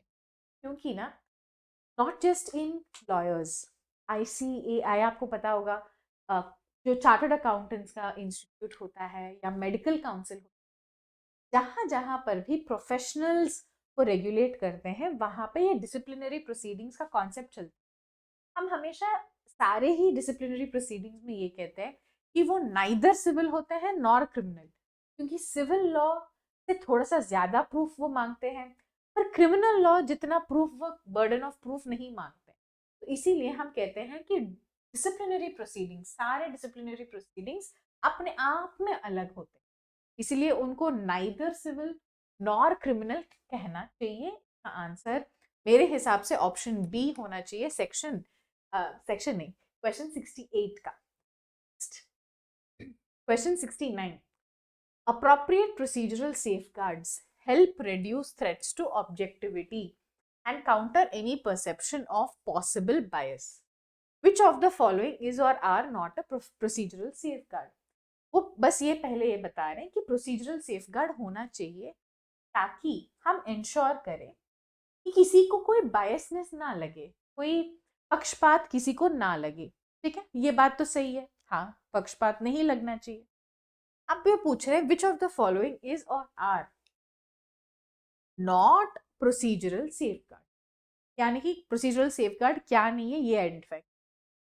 Act in a fraudulent manner, act in a fraudulent manner कहीं पर भी मतलब प्रोसीजरल सेफगार्ड थोड़ी ना हुआ है, तो ये ऑब्वियसली प्रोसीजरल सेफगार्ड नहीं है, तो ये तो नॉट अ प्रोसीजरल सेफगार्ड। अगर आप ऑप्शन देखो ना, ये वन तो कहीं लिखा ही नहीं, एंड ये इन अ फ्रॉडुलेंट मैनर पर से इस क्वेश्चन में ही कुछ गलत है, क्योंकि ये प्रोसीजरल सेफगार्ड का कुछ बन नहीं रहा, कोई सेंस नहीं बन रहा। जैसे फॉर एग्जाम्पल आप देखो ऑप्शन 4 जो यहाँ लिखा है, non disclosures of any possible source of conflict of interest. अब कॉन्फ्लिक्ट ऑफ इंटरेस्ट है तो उसके बारे में आपको बताना पड़ेगा पहले से ही, ये बात सही है, पर इनका जो वर्डिंग है ना, disclosure, non disclosure, not a procedural safeguard, तो ये वर्डिंग एंड ये क्वेश्चन में ही गलत है। तो मेरे हिसाब से आप सेक्शन 69 को अभी के लिए नेग्लेक्ट ही करो। यहाँ पे तो वन ऑप्शन है ही नहीं, ऑप्शन तो नेग्लेक्ट कर देना, मेरे हिसाब से ये डिलीट हो जाना चाहिए क्वेश्चन। नेक्स्ट, ये तो काफी सिंपल क्वेश्चन है। Section 2 sub clause 84, share means share in the share capital of a company and includes stocks. Answer है ओनली 3। ये कहाँ मिलेगा आपको? Section 2 sub clause 84 of companies act में मिलेगा। कंपनीज एक्ट अगर आपके पास है तो आप डायरेक्टली ये सेक्शन बेस्ड कर सकते हो। 2 sub clause 84 share includes stocks. Section 43 of companies act provides for, section 43 में बात होती है kinds of share capital, kinds of share capital. ये भी काफी डायरेक्ट क्वेश्चन, हाँ ये थोड़ा लंबा है बट काफी सिंपल है ये वाला क्वेश्चन भी। एक मैन्युफैक्चरिंग कंपनी है सिटी ऑफ सूरत में जिसका नाम है X, has been discharging untreated industrial waste into a nearby river. बगल में एक रिवर जा रहा है, रिवर में उस इंडस्ट्री से जितना भी वेस्ट निकल रहा है वो डाल रहे हैं रिवर में, ठीक है। इसकी वजह से क्या हो रहा है? Water pollution act, environmental pollution act, इन सब चीजों का वायलेशन हो रहा है। This has resulted in severe pollution, pollution तो होगा ही, making the water unsafe for drinking and harming the aquatic life. Local farmers and residents who rely on the river for irrigation and daily needs have started facing health issues. यानी public को effect होना start हो, pollution हुआ, आपने जो river में waste डाला उससे पोल्यूशन हुआ, इस पोल्यूशन से पब्लिक का भी नुकसान स्टार्ट हो गया। अब क्या हो जाएगा फिर? इसका आंसर होगा option A, violation of section 24 of water pollution act, prevention and control of pollution act. अब देखिए ये वाला क्वेश्चन तो सिंपल ही था, पर अगर आपके पास बेर एक्ट नहीं होता तो आप ये नहीं कर पाते। बेर एक्ट है तो आपको वाटर एक्ट खोलना है, वाटर पोल्यूशन एक्ट में सेक्शन 20 चेक करो, वाटर एक्ट में सेक्शन 40 चेक करो, ऐसे आपको करना था। एंड जहां पर भी आपको pollution affecting public life, discharge of waste into river bodies, ये सब वर्ड्स दिखते आपको मार्क करना था, पर बेर एक्ट नहीं है तो आप नहीं। Which of the following acts is properly known as umbrella legislation? Umbrella legislation guess कर सकते हो आप ये एनवायरमेंट प्रोटेक्शन एक्ट, क्योंकि एनवायरमेंट प्रोटेक्शन एक्ट में प्रिजर्वेशन ऑफ एंटायर एनवायरमेंट के बारे में हो रही है, तो इसीलिए इसको हम अम्ब्रेला लेजिस्लेशन बोलते हैं। उसी के अंदर बाकी सारे लेजिस्लेशंस आ रहे हैं, जैसे कि वाटर, एयर, नॉइस पोल्यूशन, ये सब चीजें हमारा मेन एक्ट जो है एनवायरमेंटल प्रोटेक्शन उसके अंदर आते हैं। Which of the following is or are included under section so and so of Information Technology Act? फिर से बेर एक्ट है तो आप कर सकते हो। इंटरमीडियरी के डेफिनेशन में साइबर कैफे आते हैं, टेलीकॉम रेगुलेटर आते हैं, सोशल मीडिया प्लेटफॉर्म नहीं आते हैं, इंटरनेट सर्विस प्रोवाइडर्स जिसको हम ISPs बोलते हैं वो आते हैं। तो आंसर है 1, 2, 4, option C. Next question, Malti a small business owner runs an online clothing store. इसमें ना थोड़ा सा टाइपिंग का मिस्टेक है, एक लाइन मिसिंग है यहाँ पे क्वेश्चन में, आप एक बार अपना क्वेश्चन पेपर में चेक कर ले। वैसे आंसर यहाँ पर है, मालती का एक स्टोर चलता है ऑनलाइन बिजनेस स्टोर, वो वेबसाइट जो है वो हैक हो जाती है एंड जो भी कस्टमर डिटेल्स उस वेबसाइट में है ऑलरेडी वो सब हैकर्स के पास चला जाता है। उसमें payment details, email ID, income, ये सब चीज़ें भी, इंफॉर्मेशन भी हैकर्स को मिल जाता है। एंड जैसे ही वेबसाइट हैक होता है उसके कुछ दिनों बाद ये जो कस्टमर्स हैं, कस्टमर्स के पर्सनल अकाउंट से भी पैसे कटना स्टार्ट हो जाते हैं।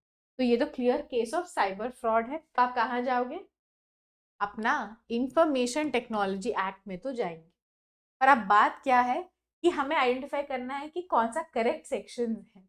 आंसर यहाँ पर है option C, it is punishable under section 66 of information technology act and customers can also claim compensation. यहाँ पे दोनों हो सकता है। सेक्शन 66 एक्ट के हिसाब से आप ये मालती जाके एक्शन ले सकती है, पर जो कस्टमर्स का ऑलरेडी पैसा जा चुका है, उनके अकाउंट से कट चुका है, उसके लिए भी कॉम्पेंसेशन मिल सकता है under IT act only. Okay, section 76 ये थोड़ा अनएक्सपेक्टेड था बिकॉज लेबर लॉ में ये जो इंडस्ट्रियल रिलेशन कोड जो 2020 का वाला अपडेटेड लॉ है, ये आएगा, थोड़ा सा एक्सपेक्टेड नहीं था। अब इसके हिसाब से आपको क्या करना है, डेफिनेशन ऑफ एम्प्लॉयर में कौन कौन आते हैं, ये वैसे ये कोड ओपन करके सेक्शन 2M चेक करेंगे तो आपको मिल जाएगा। पर बात यही है कि बुक कितने लोगों के पास है मुझे पता है एग्जाम हॉल में।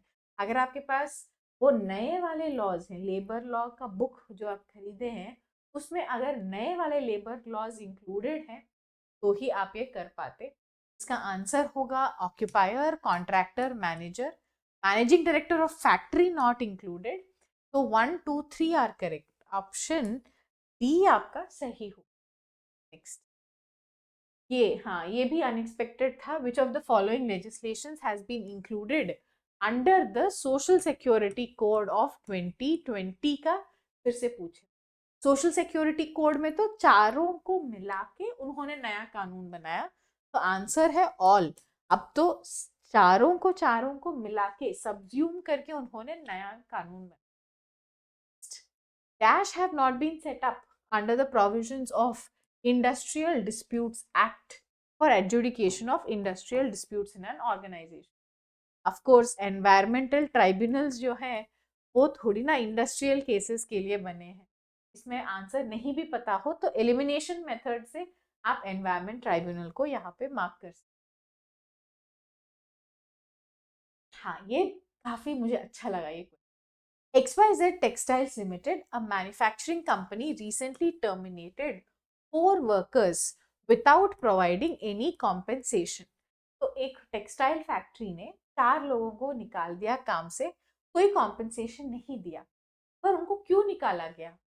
उनका मिसकॉन्डक्ट हुआ था इसीलिए निकाला। और कैसे निकाला? एक शो कॉज नोटिस दिया था उनको। शो कॉज नोटिस के बाद डिसिप्लिनरी इंक्वायरी भी बैठी थी। उसी के हिसाब से उन्होंने डिसाइड किया कि अब इनको निकालना ही पड़ेगा मिसकंडक्ट की वजह से। ओके, अब ये क्या करते हैं, ये वर्कर्स कोर्ट जाते हैं और मांगते हैं कॉम्पेंसेशन। तो क्या उनको कॉम्पेंसेशन मिलनी चाहिए? तो आंसर अब देखिए क्या होना चाहिए, तो कोई कॉम्पेंसेशन नहीं मिलना चाहिए क्योंकि it does not amount to retrenchment, hence no compensation. ये रिट्रेंचमेंट नहीं होता है, ये ले ऑफ भी नहीं होता है, राइट? ये किस वजह से हुआ था?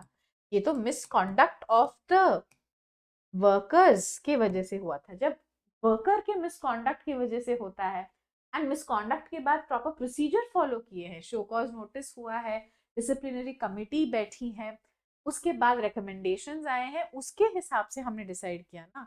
तो आंसर यहाँ पर है नो कॉम्पेंसेशन। कोई कॉम्पेंसेशन किसी को यहाँ पे देने की जरूरत नहीं है। Miss J, a banker, refuses to honor check of Miss F. Though she was having sufficient balance, yet it doesn't suffer any loss to Miss F. Can Miss F file the case under which scenario? ये thoughts का question है and I am so happy कि thoughts के finally ऐसे अच्छे question बनाए हैं, थोड़ा सा हटके बनाए हैं। ये केस क्या है? ये वो केस है जहां पर आपका लीगल इंजरी हुआ है पर असल में कोई डैमेज नहीं हुआ है, क्योंकि रियलिटी में आपका बैंक बैलेंस के पैसे नहीं निकालने दिया, उससे कोई फर्क नहीं पड़ा है आप पर। ये आपका अधिकार था, जो लीगल अधिकार है वो उसका इफेक्ट हुआ है। तो आंसर यहाँ पे होना चाहिए बी, इंजुरिया साइने डैमनम। इंजुरी हुई है, लीगल इंजुरी हुई है, पर असल में कोई डैमेज नहीं हुआ है। Okay, mister B told A to leave the premise in occupation of mister A. ठीक है, एक लैंड है, लैंड के ऊपर ए अभी रह रहा है, बी कहता है तुम निकल जाओ। ठीक है, अब ए ने मना कर दिया। B collected some of his men, तो 4 लोगों को इकट्ठा करके आता है, एंड ये 4 लोग ऐसे अपना शर्ट वर्ट ऊपर करके एकदम ऐसा डराने के लिए आगे बढ़ जाते हैं। उन्होंने अभी तक कुछ किया नहीं है, बस एकदम से ऐसा मुक्का मारने के लिए रेडी हो गए। ऐसे केस में कौन सा टॉट होता है? इसका आंसर है असॉल्ट। काफी लोगों को लगता है असॉल्ट का मतलब होता है कि एक्चुअल इंजरी होनी चाहिए। नहीं, जब कोई ऐसे मारने के लिए आता है ना, मुक्का मारने के लिए आता है, तो एक एक सॉर्ट ऑफ डर रह जाता है और मैं इमीडिएटली ऐसे हो जाऊंगी, आप भी हो जाओगे। तो जो भी आपका इंस्टेंटेनियस डर उस मोमेंट पे पैदा होता है, उसको हम असॉल्ट बोलते हैं। तो आंसर यहाँ पर है असॉल्ट, क्योंकि ये लोगों ने अभी तक कुछ किया नहीं, बस वो अपना ऐसा मतलब करके दिखा रहे कि बस हम हैं, तुम अभी नहीं निकलोगे तो हम तुम्हारा ये तोड़ देंगे, कुछ तोड़ देंगे, we will break your neck, like that. वो बस इशारे कर रहे, जेस्चर्स कर रहे, कुछ हुआ नहीं है रियलिटी में। तो इसका आंसर है assault. Miss J, knowing while taking lift that driver Mr. M was under the influence of alcohol. मुझे लिफ्ट चाहिए था तो मैंने गाड़ी रोकी। जैसे ही मैंने गाड़ी रोकी, मुझे दिखता है कि ड्राइवर ऑलरेडी नशे में, उसने ऑलरेडी पी रखा है। फिर भी मैं डिसाइड करती हूँ कि कोई नहीं, अब मेरे पास कोई और ऑप्शन नहीं है, तो मैं चली जाती हूँ, उसी से लिफ्ट ले लेती हूँ। अब एक्सीडेंट हो गया, तो इसमें टॉट हुआ है कि नहीं, ये पूछ रहा है। आंसर है नहीं होता है, वॉलेंटरी नॉन फिट इंजूरिया, क्योंकि आप वॉलेंटरीली वहां पे जाके बैठे ना, आपको पता था ना, तो आप तो वॉलेंटरीली गए, नहीं होगा, कोई टॉट वॉट नहीं होगा। Mr. K is owner of a building containing a large number of rooms and had derived considerable income by letting them.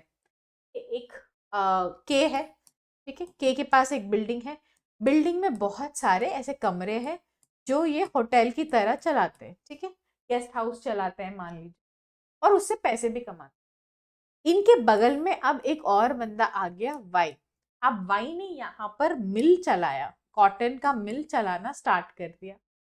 अब देखना, erected after the occupation by K, यानी के पहले थे, के बाद वाई आए और वाई ने अपना मिल चलाया। अब ये मिल इतना शोर करता था, इतना धुआं, इतना डस्ट, जिसकी वजह से के ये जो कमरे हैं गेस्ट हाउस, अब ये के गेस्ट हाउस में रहने के लिए कोई नहीं आ रहे। इसका आंसर यहाँ पे होना चाहिए न्यूसेंस, क्योंकि यहाँ पर काफी लोगों को लगेगा ये ग्लाउचेस्टर ग्रामर केस के साथ है, तो डैमनम साइने इंजुरिया होना चाहिए। बट अगर आप एक्चुअल में देखें तो यहाँ पर ये जो वाई का मिल चल रहा है, उसकी वजह से जेन्युइनली के को डिस्टर्बेंस हो रहा है। एंड जो मिल चलता है ये हमेशा कंटिन्यूअसली चलता है, कंटिन्यूअस इंटरफियरेंस होता है, जिसकी वजह से न्यूसेंस तो हो ही रहा है।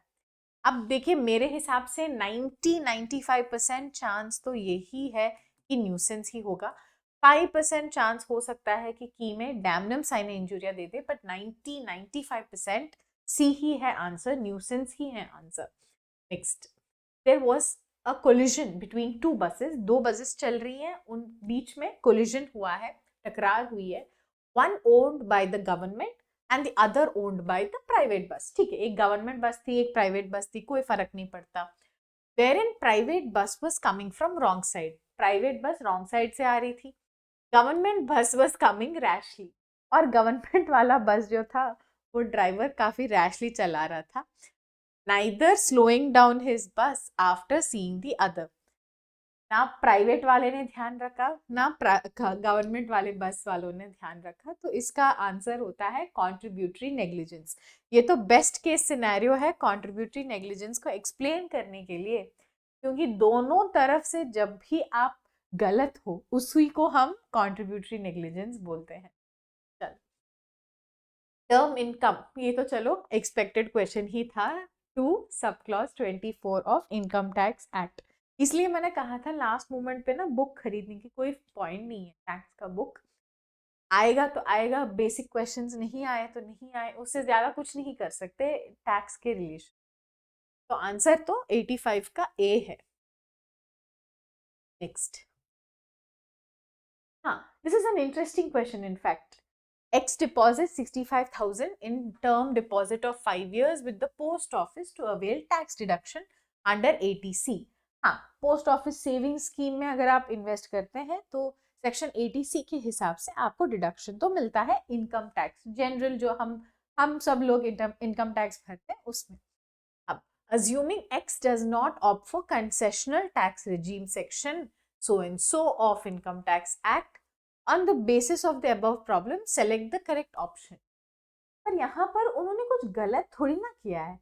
आप भी सेव कीजिए, आप भी इन्वेस्ट कीजिए कहीं और आपका भी टैक्स सेव कर लो, इसमें गलत क्या है? तो इसमें आंसर है option B, X is not guilty of either tax evasion और tax avoidance। इसको बोलते हैं टैक्स प्लानिंग। टैक्स प्लानिंग तो हर किसी को करना चाहिए।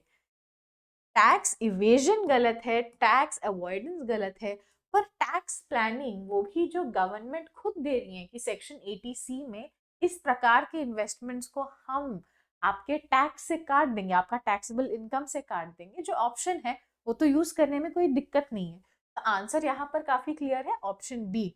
ये बस लॉजिकल सा क्वेश्चन है, अगर आप एग्जाम हॉल में बैठकर ये वाला क्वेश्चन समझ लिए तो आंसर आपको प्रिटी ऑब्वियस दिखेगा कि हाँ इसमें गलत क्या है। पर अगर क्वेश्चन नहीं समझ पाए तो आई एम रियली सॉरी, तब ये मुश्किल लगेगा आपको। Read the given statements and choose the correct option. ये ना अगर आपको समझ में आता है, थोड़ा बहुत टैक्स बैकग्राउंड के हैं तो आप ये कर सकते हो, या फिर एक दिन में कोई भी टैक्स का एक्सपर्ट तो नहीं बन जाएगा।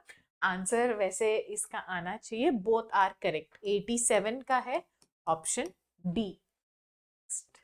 रेंट फ्री अकोमोडेशन सेक्शन 16(2) के अंदर कवर होता है। It's a perquisite.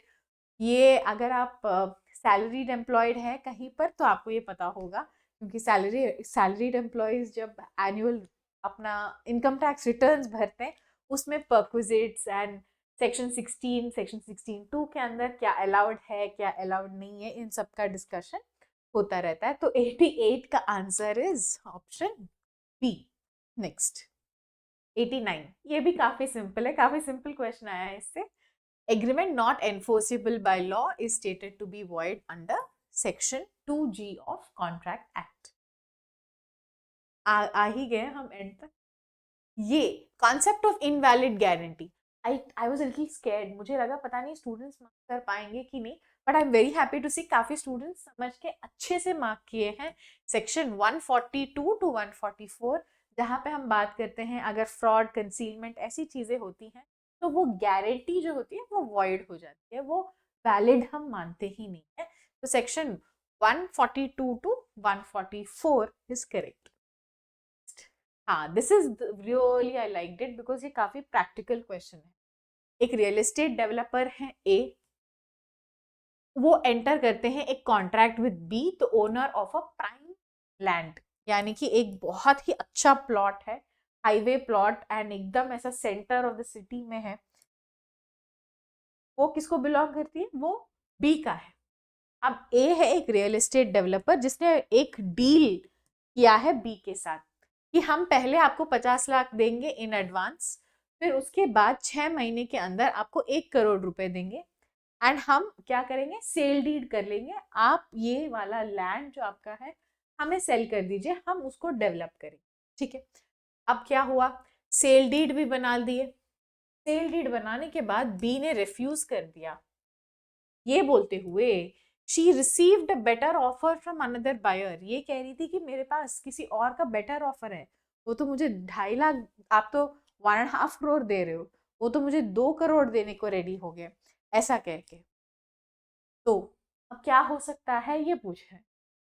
इस केस में आपको फाइल करना चाहिए, पता है क्या, ए में file a suit in the special court constituted under the specific relief act।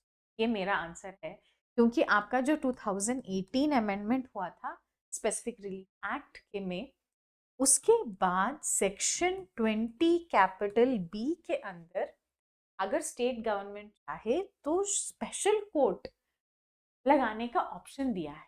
Special court कुछ केसेस में होता है, जैसे कि इंफ्रास्ट्रक्चरल प्रोजेक्ट्स, और जो रियल एस्टेट कंस्ट्रक्शंस आते हैं वो भी इंफ्रास्ट्रक्चरल प्रोजेक्ट्स में इंक्लूडेड होते हैं। तो हम इसीलिए ये ऑप्शन बी मुझे लग रहा है इस कॉन्टेक्स्ट में करेक्ट होगा, क्योंकि जैसे उन्होंने पूरा क्वेश्चन बनाया एंड स्पेसिफिकली ये वाला पॉइंट उन्होंने इंक्लूड किया स्पेशल कोर्ट का, तो इसलिए मुझे लग रहा है कि इंटेंशन जो था जब पेपर बनाया वो ये वाला अमेंडमेंट 2018 का अमेंडमेंट इन सेक्शन 20B इसको रेफर करते हुए बनाया। तो मेरे हिसाब से इसका आंसर बी होना चाहिए। अब देखते हैं क्या होता है फाइनल रिजल्ट। चल, a transfers piece of land to B, मैंने एक पीस ऑफ लैंड बी को ट्रांसफर किया on the condition that B shall not transfer the land to anyone for next 10 years। आगे 10 साल तक उसको कहीं और ट्रांसफर नहीं होना चाहिए। इसको क्या बोलते हैं? कंडीशनल लिमिटेशंस बोलते हैं, conditional limitations on transfer of property. तो आंसर है ऑप्शन बी। एक ही आंसर, एक ही क्वेश्चन आता है आपका प्रॉपर्टी से, लॉ ऑफ प्रॉपर्टी से, इसलिए मैंने कहा मत पढ़ना।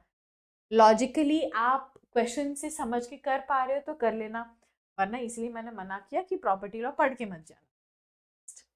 Rajesh issued a check of 50,000 to his supplier Mr. Sharma for payment of goods purchased. When Mr. Sharma deposited the check, it was returned by the bank with the remark insufficient funds. ये हो गया cheque bouncing का case, ठीक है।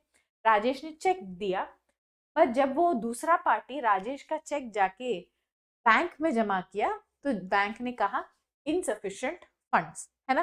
तो अब जो शर्मा है उनको पैसे नहीं मिले, तो अब शर्मा कब केस फाइल कर सकते हैं ये पूछ रहे हैं। अब on the basis of the above problem select the correct option.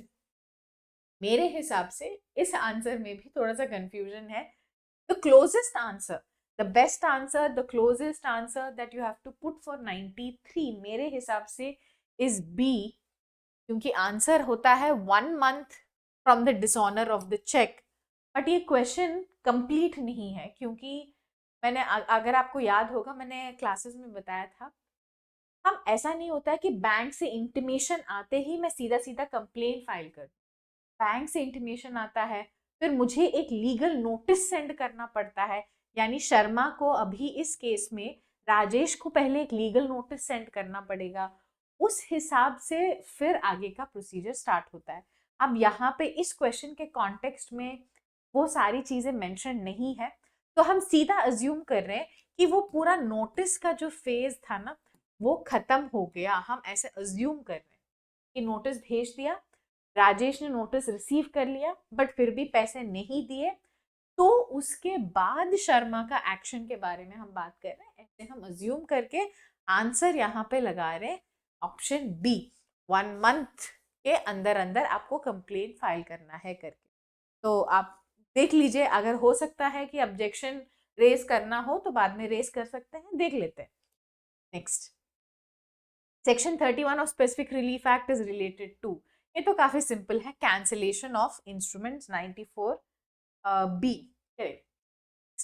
How the recovery of specific immovable property may be enforced, ये भी डायरेक्ट क्वेश्चन है। Section 5 of specific relief act SRA में ये डायरेक्ट क्वेश्चन है। Answer आपको आएगा option C, as per CPC, sorry not C, D, as per CPC, ठीक है, कंफ्यूज मत होना। 95 का B option. Which section of law of contract defines dash dash dash, ये भी काफी डायरेक्ट क्वेश्चन है। सेक्शन 5 में अगर आप बस डायरेक्ट खोल के एक एक सेक्शन मैच करते रहेंगे तो आपका आंसर यहाँ पे आ जाएगा। ये लैंड एक्विजिशन एक्ट का क्वेश्चन है, इसका भी आंसर अगर आपके पास बेरैक्ट होता तो आप कर लेते। आंसर यहाँ पर है option D. Next, land acquisition act पहले क्या हुआ करता था?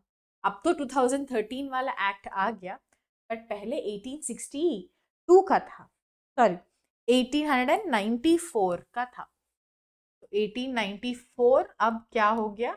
2013 हो गया। अब बस हमारा आखिरी वाला सोहम है।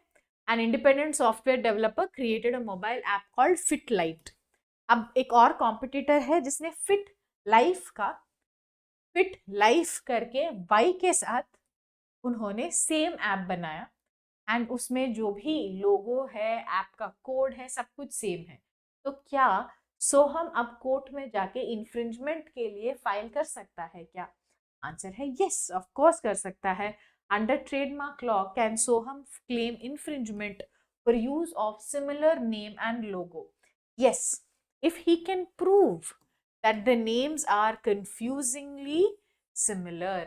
अगर वो प्रूव कर पाता है कि लोगों के दिमाग में ये जो दो नाम है ना, फिट लाइफ, ये दोनों कुछ ज्यादा ही सिमिलर नहीं है। फिट लाइफ ये कुछ ज्यादा ही सिमिलर है, कंफ्यूजन होती है लोगों को। अगर ये प्रूव कर दे तो इंफ्रिंजमेंट होगा। ये काफी रियल लाइफ का क्वेश्चन है।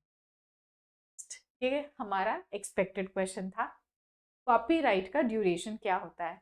यानी कि अगर मैंने आज एक बुक लिखा तो वो बुक पे मेरा कॉपीराइट जिस दिन से मैंने लिखा वहां से स्टार्ट होकर जब तक मेरी डेथ नहीं हो जाती है तब तक होता है।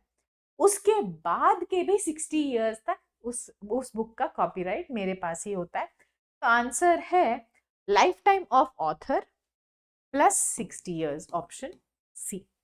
तो ये रहा हमारा डिस्कशन ऑन AIB 19 पेपर। एक बार वेट कर लेते हैं प्रोविजनल आंसर की, तब आप फाइनल अपना चेक कर लें। ओके।